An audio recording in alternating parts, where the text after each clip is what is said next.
Nous partons. Voilà, l'enregistrement est maintenant débuté. Alors, la présentation de ce matin est offerte par le docteur Benoît Benoît, chirurgien orthopédique spécialisé dans l'évaluation et le traitement des pathologies de la hanche et du genou, telles que l'arthrose, les déchirures du labrum ou les lésions méniscales. Sa pratique vise à offrir des solutions adaptées à chaque patient en tenant compte de sa condition, de ses besoins et de ses objectifs. Alors, l'arthrose est une condition fréquente qui peut avoir un impact important sur la douleur, la mobilité et l'autonomie. Et ce matin, le docteur Benoît abordera les symptômes, l'évolution de la maladie, les traitements disponibles ainsi que les options de prise en charge permettant de mieux vivre au quotidien. Alors, je vous souhaite un bon webinaire et à vous, docteur Benoît. Merci, Monsieur Tivierge, pour l'introduction. C'est avec plaisir aujourd'hui que je suis parmi vous pour discuter d'arthrose. Alors, l'arthrose, c'est une condition médicale qui affecte beaucoup de personnes, puis c'est pour ça que le sujet ce matin est celui-là. Donc, c'est un sujet qui touche beaucoup de personnes. La présentation va aller comme suit. Donc, en résumé, au début, je vais parler de moi et de mon équipe pour me présenter, pour que vous sachiez qui je suis. Ensuite, on va expliquer pourquoi l'arthrose est un sujet aujourd'hui qui est très sensible puis d'actualité.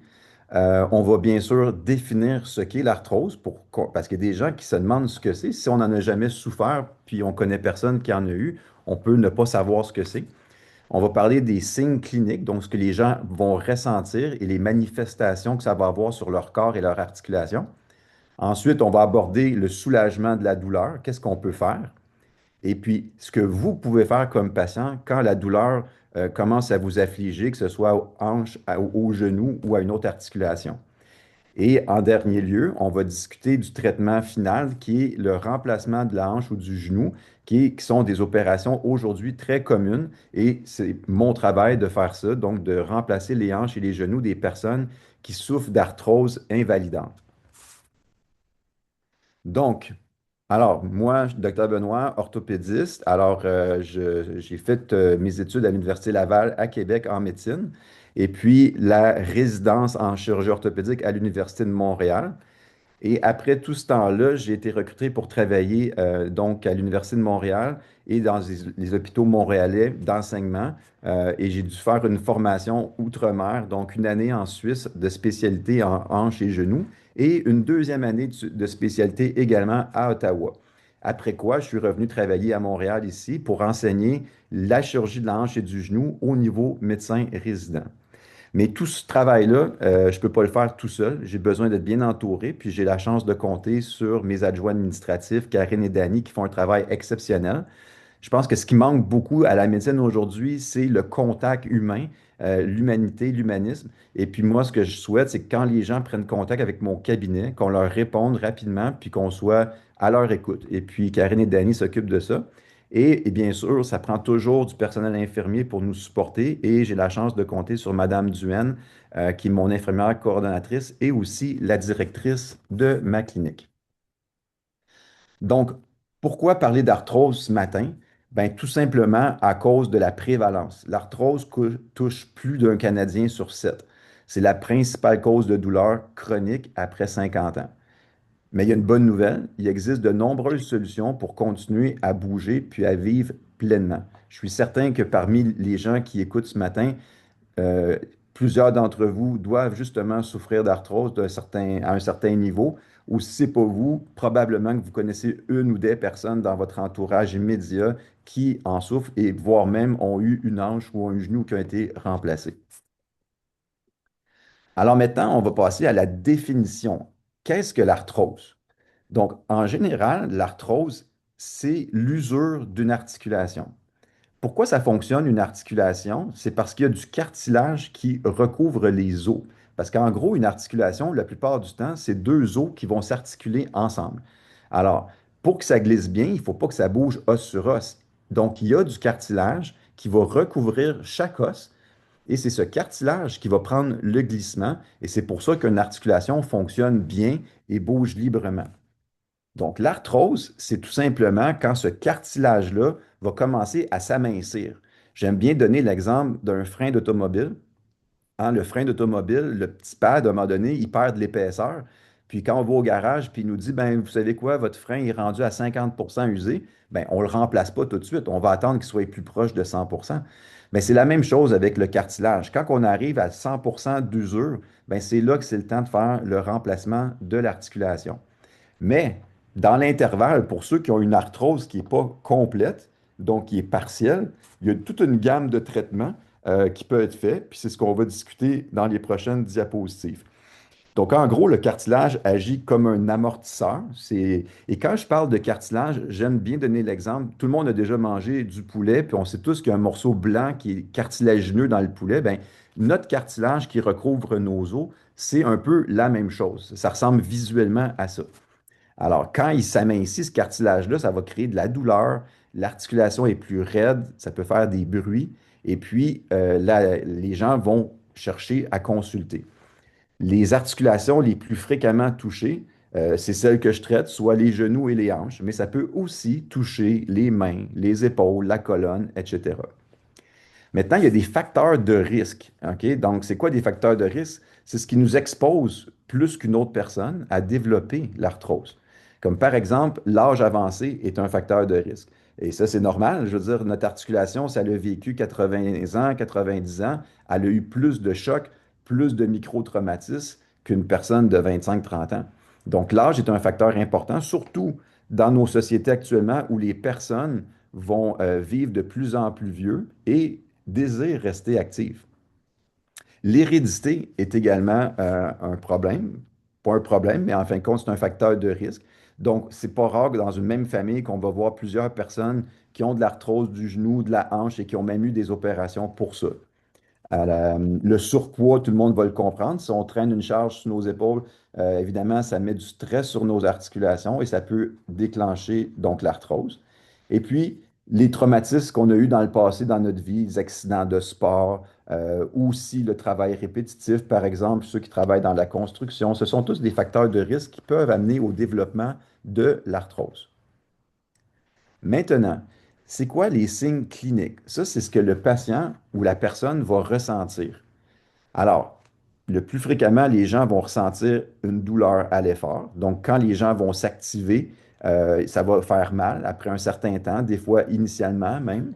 Et quand les gens vont aller au repos, s'asseoir, ça va se calmer. Souvent, il va y avoir une raideur matinale. Ça veut dire que quand on se lève le matin puis on débarque du lit, les premiers pas sont un peu difficiles, puis ça va prendre du temps avant que, si on veut, notre aisance embarque et puis qu'on puisse se déplacer librement. Les gens peuvent ressentir des craquements dans leur articulation, des bruits, et même des gonflements dans les périodes où il y a de l'inflammation. Ça veut dire que le genou, par exemple, devient rempli d'eau, de liquide inflammatoire. Ça, c'est un signe d'arthrose. Aussi, une perte de mobilité. On va souvent le voir avec les hanches. Donc, les gens qui commencent à avoir de la difficulté à mettre leurs chaussures, à mettre leurs bas, leurs chaussettes, ça, c'est un signe que la hanche a perd de la mobilité. Donc, probablement qu'il y a de l'arthrose derrière qui explique ça. Puis tout ça, ultimement, amène à une difficulté à marcher, à se déplacer. Et puis, les gens vont sentir des sensations de grincement dans les articulations pour ceux qui sont rendus vraiment os sur os. Donc maintenant, cette douleur que les gens ressentent due à l'arthrose, comment on peut la soulager? Parce que c'est ça le nerf de la guerre. Quand les personnes consultent leur médecin pour ça, ce qu'ils veulent, c'est une solution pour être mieux. Puis souvent, les solutions initiales sont très simples. OK? Donc, par exemple, mettre du froid sur l'articulation. Ça, on appelle ça dans le jargon médical la cryothérapie, mais c'est un terme compliqué juste pour dire qu'on met du froid sur une articulation qui est douloureuse. Ça fonctionne bien, ça peut nous permettre de faire plus d'activités, ça nous permet de mieux récupérer après une activité. Si on est allé prendre une longue marche et on a mal au genou, au lieu de prendre des médicaments, on peut commencer par mettre de la glace ou un certain refroidissement, ça peut être suffisant. Ensuite, il y a toutes sortes de médicaments qui peuvent être consommés pour pallier ou contrer cette douleur-là. Évidemment, on essaie de rester loin des médicaments comme les narcotiques. Les narcotiques, ce sont des médicaments qui peuvent amener l'accoutumance, donc on peut devenir dépendant. Et comme l'arthrose est une condition chronique qui se guérit très mal, si on commence à prendre de la médication comme ça à tous les jours, on peut devenir dépendant. Donc, on va toujours préférer que les gens prennent plutôt des médicaments simples comme le Tylenol, comme l'Advil, tu sais, et d'autres anti-inflammatoires qu'on peut prescrire également qui seront plus puissants. Également, la physiothérapie, on n'y pense pas toujours, mais la physiothérapie est importante. Pourquoi? Parce que les gens pensent à tort que quand on souffre d'arthrose, on devrait s'arrêter, faire moins d'activité puis se reposer. Alors, c'est plutôt l'inverse, parce que si on s'arrête, on devient ankylosé, puis ça ne va pas du tout nous faire guérir. Donc, c'est beaucoup mieux pour l'articulation de continuer à bouger un petit peu, et à faire les bonnes choses, les bonnes activités. Et pour cela, le physiothérapeute est très bon, très bien outillé pour conseiller les personnes qui souffrent d'arthrose légère à modérée. Ensuite, les injections. Les injections sont très, très performantes dans le sens que c'est les injections, pour définir ce que c'est l'action d'injecter avec une aiguille un médicament, par exemple dans le genou ou la hanche, qui va localement dans l'articulation traiter l'arthrose.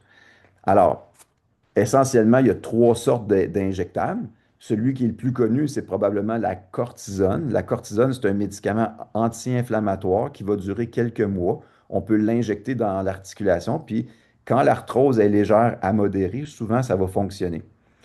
Les gens, dans la population, il y a une crainte généralisée de la cortisone, comme quoi c'est quelque chose de dangereux ou de pas bon, qui a des effets secondaires.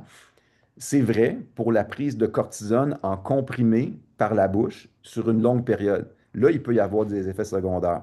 Mais quand on l'injecte dans l'articulation, une, deux, trois fois par année, c'est très rare qu'on va avoir des complications à cet effet-là. Deuxième type d'injectable, les viscosuppléments. Ce sont des médicaments qu'on peut injecter dans l'articulation qui vont lubrifier le cartilage endommagé et le rendre un peu plus performant.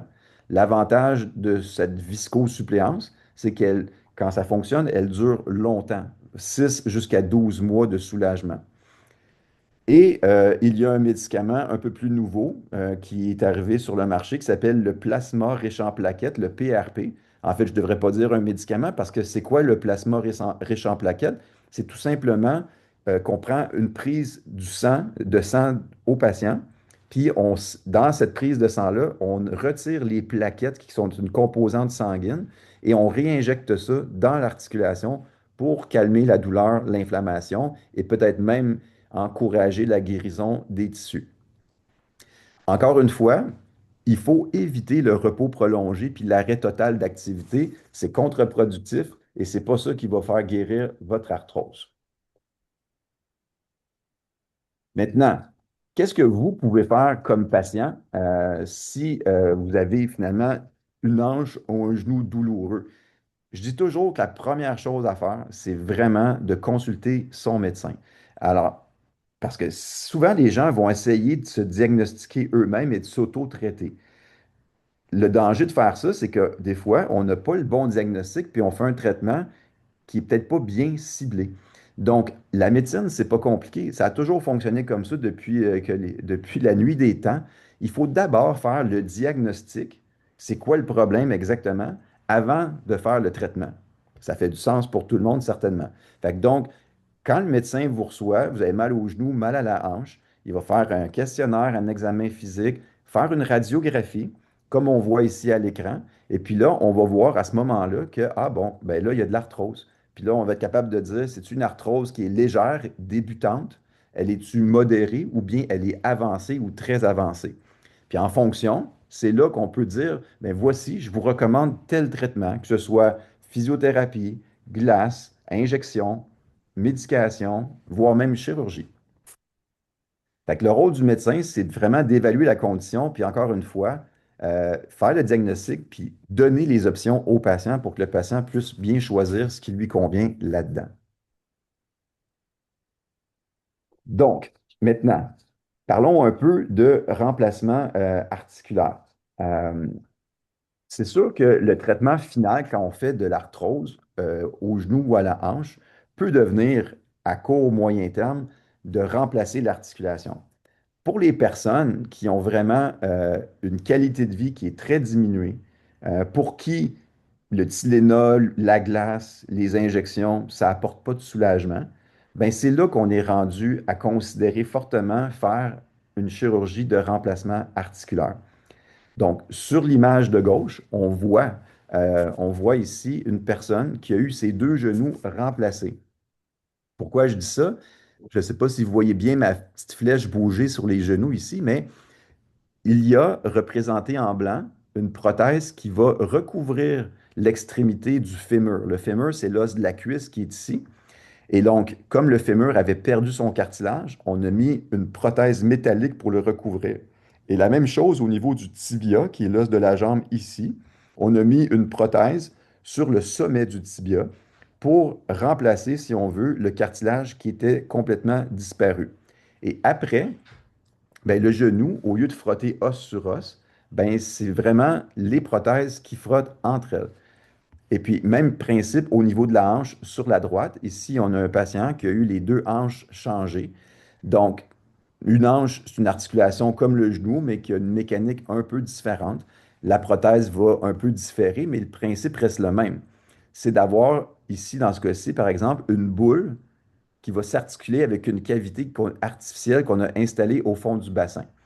Et avec ça, les gens qui ont un bon résultat peuvent avoir une vie entièrement normale et il n'y a pas de limitation au niveau des activités qui peuvent être faites, à moins bien sûr de complications. Le remplacement de l'hanche ou du genou, c'est une procédure qui est très durable, OK? Dans le sens que si on recule 20 ans, 25 ans en arrière, début des années 2000, on disait aux personnes qui étaient dans la cinquantaine, voire même début soixantaine, avec un genou ou une hanche très usée, on leur disait, ah, vous êtes trop jeune pour être opéré parce que les prothèses durent seulement 12-15 ans. Alors, ça, c'était triste parce que les personnes étaient finalement condamnées à vivre dans la douleur et à perdre fonction, à perdre leur capacité à marcher, à apprécier la vie, puis à faire des activités. Maintenant, les prothèses aujourd'hui se sont beaucoup améliorées. Elles sont largement plus durables et puis elles ne deviennent pas lousses, elles restent bien fixées à l'ossature. Donc, c'est pour ça qu'aujourd'hui, quand on voit une personne qui a une arthrose importante, qui affecte sa qualité de vie, on peut opérer les personnes à peu près à n'importe quel âge, même dans la cinquantaine, voire dans la quarantaine parfois. On ne laisse pas une personne comme ça, avec une hanche finie à 48 ans, euh, en arrêt de travail, devenir impotent. Non, on peut maintenant opérer ces gens-là et les retourner à une vie active comme ils le souhaitent. Donc, c'est une énorme avancée dans la médecine. Et puis aussi, comme les personnes vivent de plus en plus vieux et de plus en plus en santé, ben, c'est certain que c'est très positif pour toute la population d'avoir des implants comme ça qui permettent de garder une qualité de vie très longtemps, avec aussi l'espoir réel de ne pas être réopéré. Parce que c'est ça la crainte des gens, c'est ah, je me fais opérer, je vais-tu devoir être réopéré dans 10 ans pour changer la prothèse? Ben, aujourd'hui, on peut affirmer avec pas mal de certitude que la réponse, c'est non. La grande majorité des personnes qu'on opère pour changer une hanche ou un genou n'auront pas de réopération pour remplacer une prothèse défectueuse ou usée ou devenue lousse. Et ça, c'est très important pour les gens qui, par exemple, ont en tête qu'ils ont peur de l'opération parce qu'ils se disent, ben, ça me stresse pour plein de raisons, dont la raison que ça dure peut-être pas très longtemps. Il ne faudrait pas utiliser cet argument-là pour dire, je ne me fais pas opérer parce que ce n'est pas un bon argument.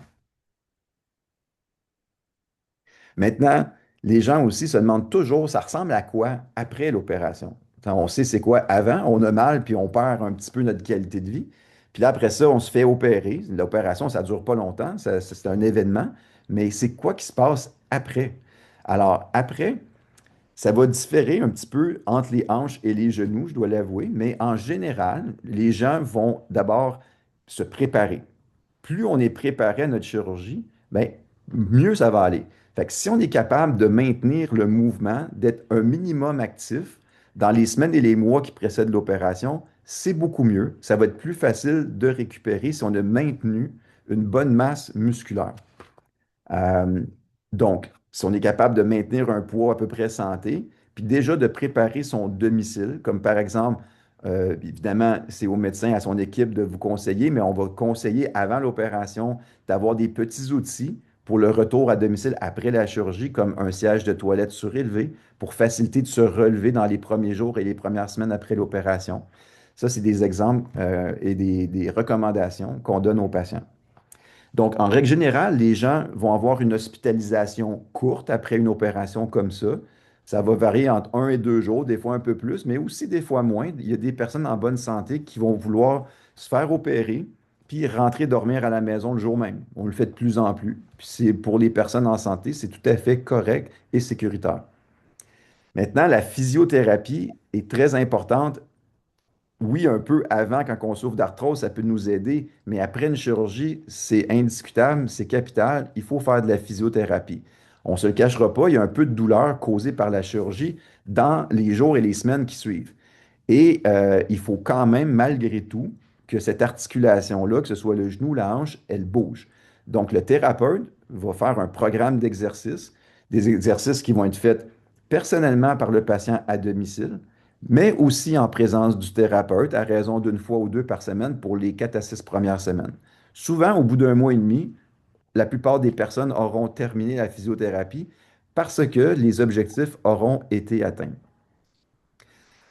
Au final, quand tout va bien, puis que les gens participent bien à leur rééducation, on peut s'attendre à ce que largement plus de 90% des patients retrouvent une vie active et sans douleur.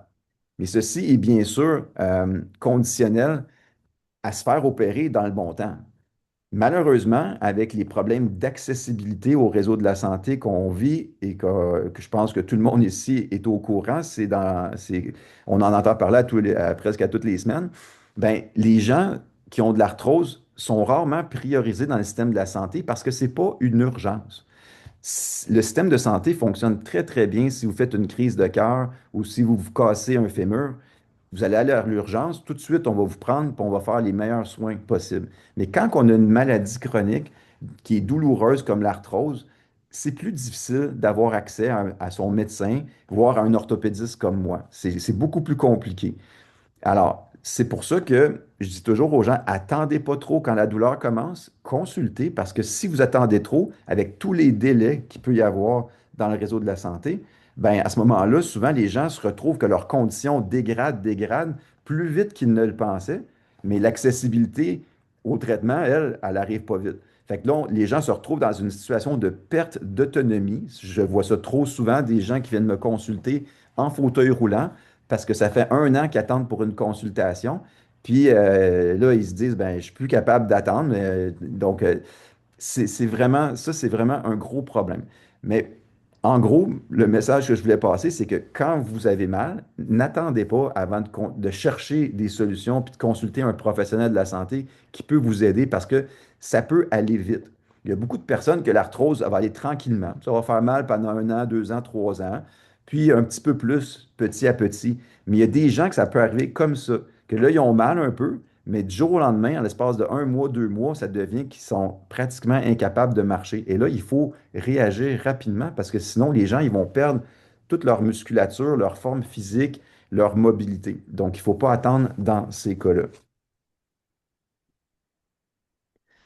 Maintenant, qu'est-ce qu'on peut faire en termes de prévention? En médecine, on ne parle pas assez souvent de prévention, malheureusement, parce que, on est plus axé sur le diagnostic et le traitement. Mais il reste que si on vit bien, puis on fait les bonnes choses, on peut peut-être retarder l'apparition de l'arthrose ou carrément même l'éviter. Donc, c'est quoi les bons réflexes? Bouger un peu à chaque jour. On ne parle pas de sport hyper intense, on parle juste de rester un minimum actif. Éviter les journées où on ne fait rien, c'est-à-dire on reste en dedans, puis qu'on écoute la télé, on mange, puis on va se coucher. Il ne faut pas faire ça. Il faut introduire un minimum de mouvement dans votre journée. Et il y a des meilleures activités que d'autres. Entre autres, la marche, le vélo, la natation sont évidemment pour les articulations très bons. Manger équilibré, c'est sûr que le sucre, c'est pas favorable à une bonne santé ni à une bonne santé articulaire. Manger plus de poissons pour avoir des oméga 3 aussi est positif. Évidemment, maintenir un poids santé, on l'a évoqué tout à l'heure. Si on traîne une charge supplémentaire sur nos épaules, on va tous comprendre que les hanches et les genoux vont en souffrir, entre autres. Donc, en gros, l'arthrose, c'est pas une fatalité, pardon, mais avec les bons gestes puis un bon suivi, on peut vivre avec bien longtemps. Et si ça devient impossible de vivre avec, ben c'est là qu'une personne comme moi peut intervenir puis carrément remplacer l'articulation si elle est complètement usée.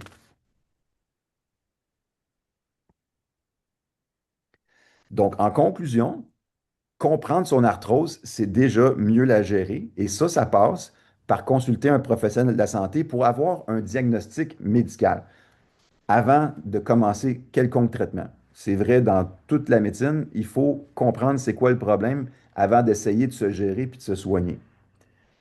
Comme vous l'avez vu, il y a de nombreuses solutions pour soigner l'arthrose de la hanche et du genou qui existent avant de passer à l'opération, opération de remplacement articulaire. Mais quand la chirurgie devient nécessaire, comme on le dit, les résultats sont excellents. Ce sont d'excellentes opérations qui permettent à beaucoup de personnes d'avoir une deuxième vie et il ne faut pas en avoir peur. Si on est rendu là, ça peut nous aider grandement. Voilà, c'était tout pour la présentation. Donc, je vais maintenant arrêter le partage et puis on va commencer, si on veut, à prendre les questions de l'auditoire. Et puis, j'ai avec moi ici dans mon bureau justement des exemples de prothèses de hanches et de genoux. Je ne pouvais pas vous montrer ça à l'écran pendant que je parlais parce qu'il y avait la présentation et mon visage était dans un petit carré. Mais là, maintenant qu'on va être on va être en plein écran, ben, ça me fera plaisir de vous partager ça si vous voulez. Alors, ben, merci beaucoup, docteur Benoît. Maintenant, on a déjà une couple de questions qui sont en train d'arriver par le chat. Euh, Chantal Boudreau dit l'arthrose dans le bas du dos, est-ce que le chiro peut aussi aider? Elle a commencé du gynécole, est-ce que c'est bon? Ben, deux questions là-dedans. Alors, la chiropratie, est-ce que c'est bon? La réponse, c'est oui. Donc, mais encore une fois, il faut d'abord avoir un diagnostic avant de faire un traitement. La chiropratie, c'est un traitement. Le chiro, dans une certaine mesure, capable de faire un bout de chemin dans le diagnostic, mais ça reste que ça ne remplace pas un diagnostic fait par un médecin. Et moi, ça m'arrive régulièrement de recommander aux patients d'aller, par exemple, en physio ou en chiropratie.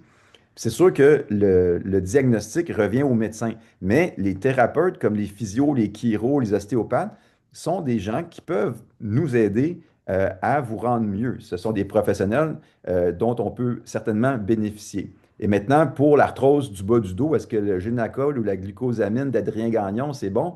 Alors, écoutez, les études qui sont faites sérieuses dans mon domaine ne démontrent pas une efficacité significative au-delà du placebo. Ça veut dire qu'en gros, ça se peut que vous, personnellement, vous preniez ça puis vous vous sentez mieux, mais ce n'est pas à cause du médicament. C'est souvent un effet placebo. Ce n'est pas quelque chose qui a une efficacité médicalement et scientifiquement reconnue comme étant puissante. Ce qui est très efficace, je l'ai mentionné, c'est pour traiter l'arthrose, qui n'est pas une chirurgie, c'est les injections articulaires. Ça, c'est démontré très efficace par la science. Ça, c'est ce qui est le plus efficace à part la chirurgie. Tout le reste, ça peut fonctionner un peu, mais c'est pas aussi efficace. Parfait. Alors là, il y avait aussi Bruno Ouellette qui posait à peu près la même question. Donc, on a couvert la glucosamine et le chondroïtine. Richard Moore demande quelle est la différence entre l'arthrose et l'arthrite. Bonne question. Alors, les deux s'entrecoupent un petit peu. Alors, l'arthrite. Donc, l'arthrite, c'est, dans le fond, il faut toujours revenir à l'origine des mots. OK? ARTH, c'est pour articulation, arthrite. Puis le IT à la fin, c'est pour inflammation. Ah, Donc, arthrite, c'est articulation inflammée. Donc, les arthrites, ce sont des maladies inflammatoires systémiques. Ça veut dire que la personne a une maladie dans son corps. Par exemple, l'arthrite rhumatoïde, l'arthrite psoriasique sont des exemples. Ça, c'est des maladies que les gens naissent avec, vont développer dans leur vie, qui peuvent toucher les articulations, mais aussi autre chose. Par exemple, l'arthrite psoriasique, ça touche d'abord et avant tout la peau. Ça fait des lésions sur les coudes, les genoux, par exemple, mais ça peut finir par toucher les articulations. À l'opposé, l'arthrose, c'est une usure mécanique. OK? C'est vraiment quand le cartilage il perd de l'épaisseur progressivement avec la vie courante, le surpoids, l'hérédité, les activités qu'on a faites dans le passé, l'âge qui avance. Donc, en résumé, arthrose égale usure du cartilage, arthrite égale maladie systémique qui va s'attaquer, entre autres, au cartilage via notre système immunitaire. d'accord. Monsieur Jean-Robert Ince aimerait en savoir un peu plus sur la nouvelle procédure avec prélèvement de sang que vous avez mentionnée en début de présentation. Oui, alors le plasma riche en plaquettes, comme je l'ai mentionné, c'est l'action de prendre une prise de sang au patient et puis après, on met le sang dans une machine qui va décanter les plaquettes, qui sont une composante du sang, qui ont une capacité, du moins théorique, réparatrice. Puis on réinjecte ces plaquettes-là dans le genou, par exemple, de la personne. Donc, c'est un traitement qui est démontré efficace et qui est maintenant disponible. Merci. Ensuite, nous avons Monsieur Ladouceur, Madame Ladouceur, Pierrette Ladouceur, qui demande comment est-ce que l'acupuncture peut aider? Ben, l'acupuncture, écoutez, je vais être très honnête avec vous, je ne suis pas un spécialiste de l'acupuncture.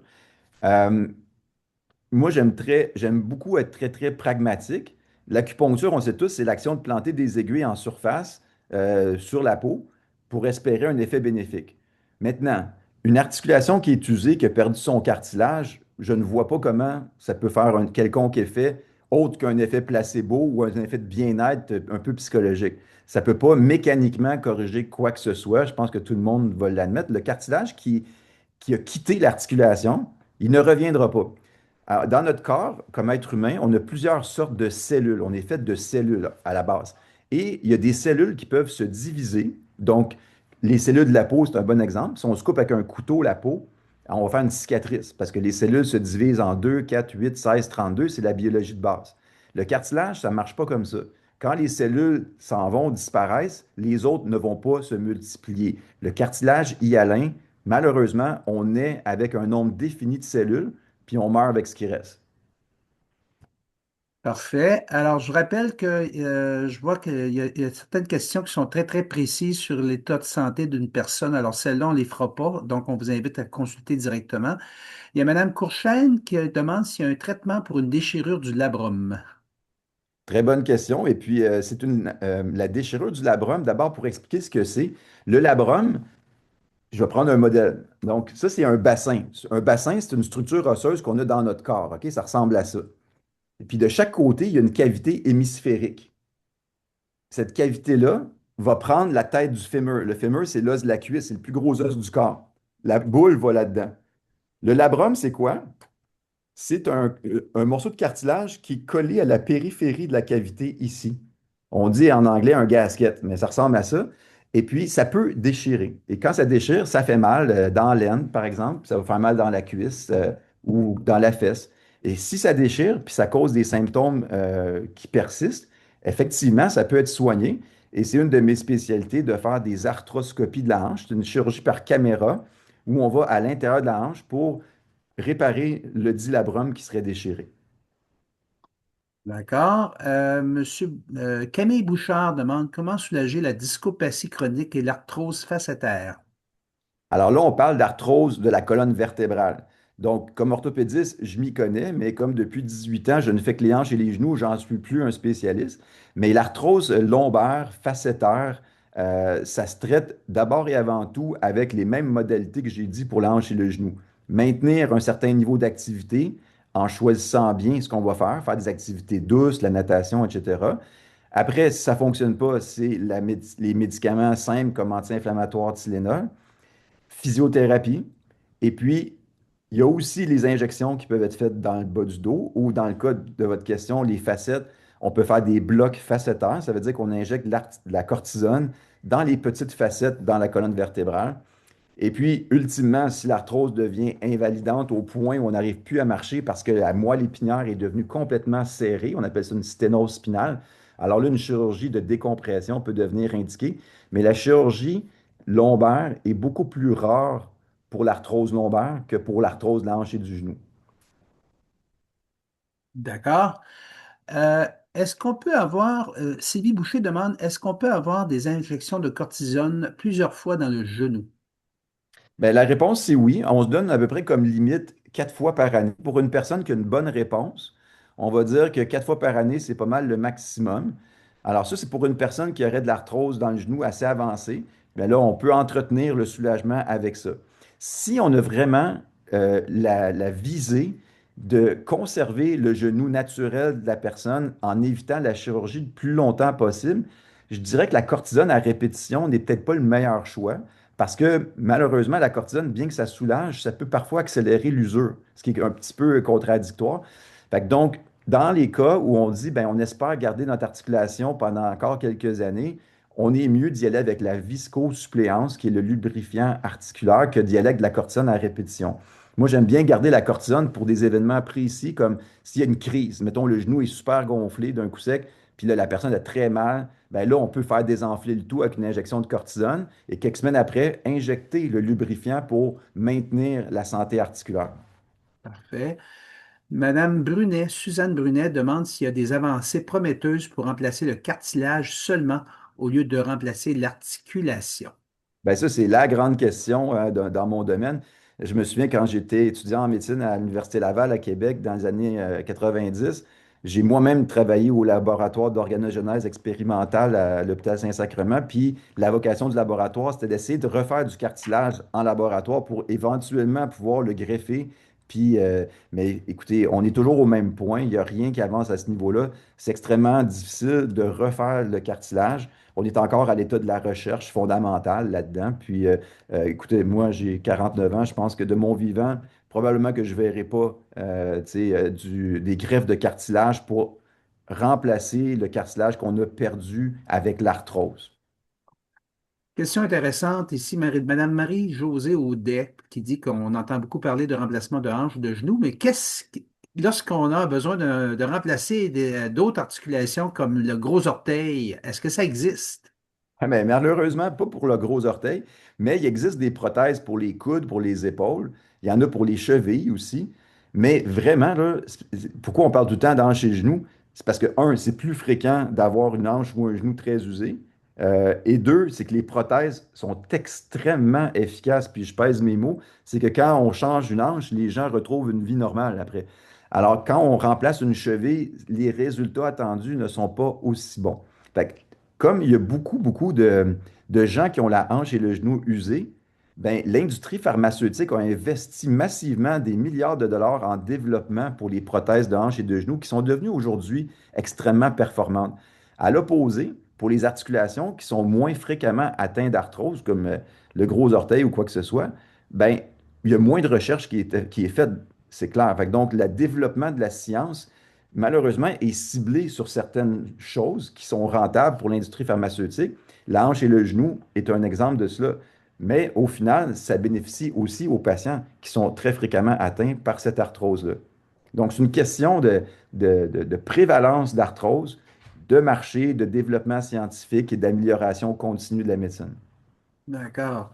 Madame Brunet demande, Suzanne Brunet, est-ce qu'un médecin de famille peut faire des injections ou si on doit voir un spécialiste? Bonne question. Je vous dirais que ça dépend. Certains médecins de famille sont à l'aise de le faire parce qu'ils l'ont appris. Ils ont fait des stages avec quelqu'un comme moi, par exemple, quand ils étaient étudiants. Puis là, ben, ils se disent confortables de le faire, puis ils le font très bien. Alors, dans ce cas-là, il n'y a aucun problème. Mais il y a aussi beaucoup de médecins de famille, malheureusement, qui n'ont pas fait de stage en orthopédie comme ça et qui ne sont pas à l'aise de le faire. Donc, eux, à ce moment-là, vont soit référer le patient à quelqu'un comme moi ou à un radiologiste, parce que les médecins radiologistes sont outillés pour faire les injections eux aussi. Alors, c'est un peu comme ça. C'est vraiment, ça dépend de la formation du médecin de famille.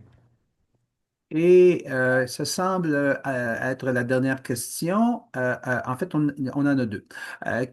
Madame Poulain demande, quelle est la différence entre la douleur lors d'une déchirure du ménisque et celle de l'arthrose au genou?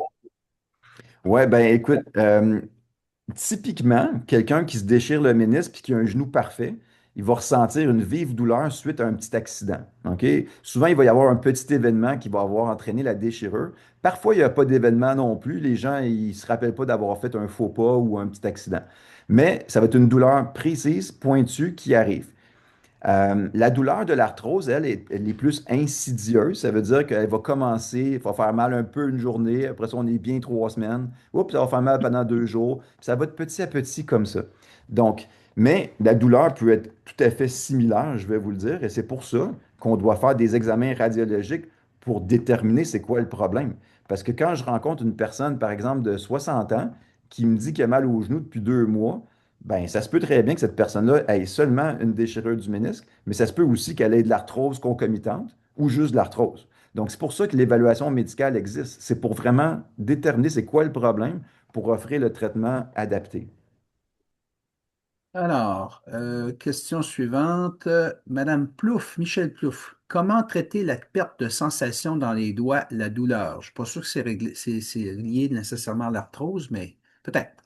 Ben, en fait, je vais répondre une généralité là, parce que c'est une question où il y aurait plusieurs éléments à dire, mais si vous avez une perte de sensibilité dans les doigts, la première chose à quoi penser, c'est un syndrome du canal carpien. Carpien, Donc, oui.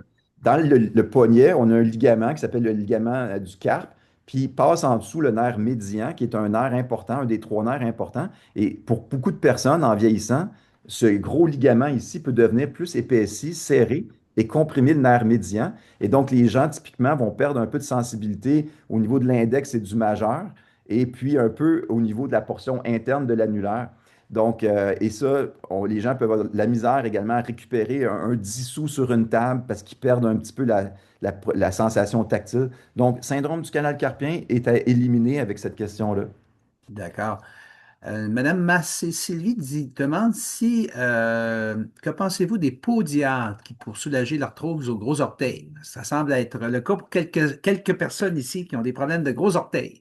Oui, ben, l'arthrose, la base du premier orteil, c'est quand même quelque chose qui arrive régulièrement, là. Beaucoup de personnes en ont. Et le podiatre est très bon pour faire ça. Donc, le podiatre, lui, c'est sa spécialité, les pieds. Donc, moi, quand quelqu'un me dit j'ai mal aux pieds, puis je vois sur la radiographie qu'il y a un peu d'usure, ben, j'envoie systématiquement les gens en première instance au podiatre. Donc, le podiatre peut faire plein de choses pour aider. Et c'est un professionnel qui est très bien formé pour soigner les pieds. Donc, moi, je recommande fortement de consulter un podiatre quand on a un problème de pied. D'accord. Alors, dernière chance, si vous avez des questions, parce qu'il semble que, ben, en fait, on n'a pas de questions directement à l'écran. Attendez, oui, il y en a une. Madame Huguette, Madame Drolet, vous avez une question? Ah, vous avez passé votre main comme ça, mais vous dites non. Ça doit être parce que vous avez pesé sur le bouton par accident. Elle Euh, applaudit. Elle a euh, applaudi la Elle première applaudit. question. Ah, Ouais. d'accord. J'ai une autre question de Madame Bruyère. Est-ce par une est-ce qu'avec une échographie, pour voir l'usure du cartilage, est-ce qu'on peut le voir via une échographie? On peut, dans une certaine mesure, le voir, mais ce n'est pas l'examen de choix. Le premier examen à faire, c'est la radiographie simple. Souvent, c'est suffisant. Et si ce n'est pas suffisant, l'étape suivante, c'est la résonance magnétique. Donc, l'imagerie par résonance magnétique, on appelle ça avec l'acronyme IRM, imagerie par résonance magnétique. Ça, c'est ce qui est le plus précis.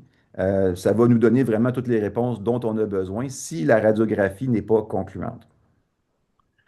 D'accord, ben voilà. Alors, merci infiniment, docteur Benoît, pour cette présentation qui nous en apprend beaucoup sur la prévention, les causes et le traitement de l'arthrose. Et à Madame Poulain, qui a aidé à coordonner avec moi cette session.